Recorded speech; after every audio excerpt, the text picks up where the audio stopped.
কি ভাবছেন কাল সকালে কি জলখাবার বানাবেন? হেলদি, পুষ্টিকর এবং কম সময়ের মধ্যে?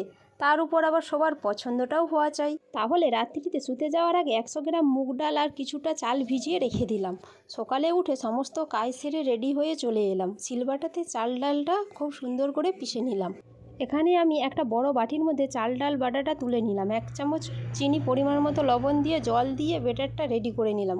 গ্যাসের চুলায় একটা প্যান বসিয়ে প্রথমে একটু জল ছিটিয়ে তারপর তেল দিয়ে ব্রাশ করে চাল ডালের ব্যাটারটা দিয়ে হালকা হাতে গোল করে ঘুরিয়ে নিলাম। কিছুক্ষণ পর চাঁদ বদনটা শুকিয়ে আসলে তেল ব্রাশ করে উল্টে দেব।